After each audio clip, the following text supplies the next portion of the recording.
have discussed several topics of finance and business mathematics. We have discussed about future value, how to calculate future value.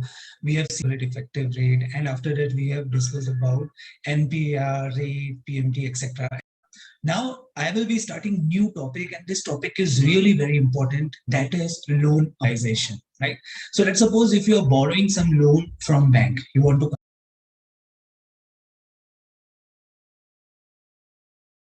construct a house, or you want to buy a car, right? And you require, let's suppose, 50 lakh rupees to construct that house, right?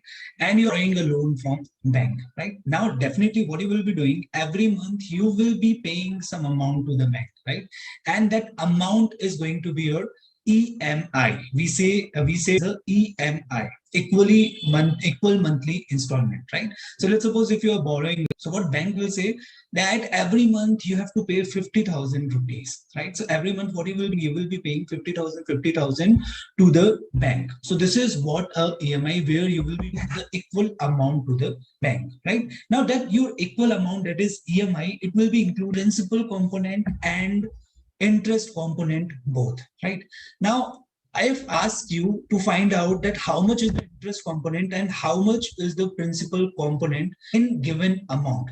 So it will be difficult for you to calculate that thing manually, right? But we can calculate that amount very easily.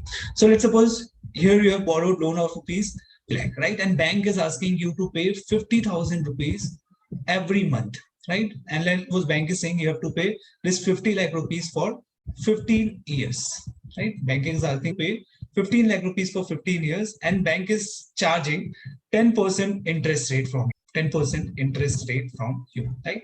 It means if you are paying 50,000 every month, so 50,000 includes principal component and it includes interest component also, right? So in loan amortization, what I will be doing when I have borrowed loan of rupees 50 lakh from bank, right? So here, if I want to find out closing balance of next month, closing balance of next month. So what I'm doing, out of 50 lakh, what I'm doing, I'm paying 50,000 to the, but it includes interest component also. Let assume interest component is 15,000 in one amount and principal component is 35,000 rupees in this given component. I'm assuming here, I have not calculated the amount. So how you will be calculating the closing balance for coming month? You won't be reducing whole 50,000 rupees from this 50 lakh rupees. You have to reduce only principal of which you are paying to the bank, right? So interest will be treated as a expense for you, and whatever principal you are paying, that will be treated as a amortization of loan or reduction of, right?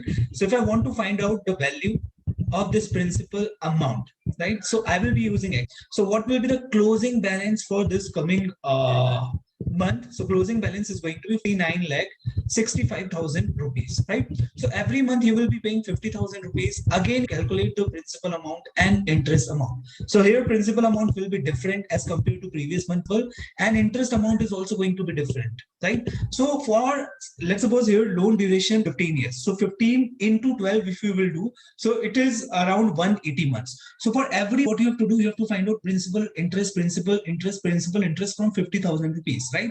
So if you are using Excel, so it will become very easy for you to calculate these things. So we will be learning the formulas and learn how to prepare loan amortization schedule, right? So here you can read each payment consists of combination of principal and interest, right?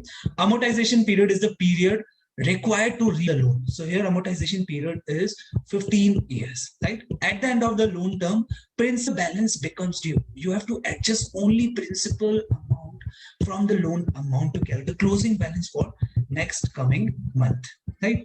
Now if you see the loan amortization schedule, what loan amortization schedule will include? So we have to include payment number, payment amount, interest portion which we will be calculating, principal portion which we will be calculating, and outstanding balance, right? So we will be learning this thing with the help of multiple cases, right? So in coming lectures we will be discussing about these cases in detail. Thank you.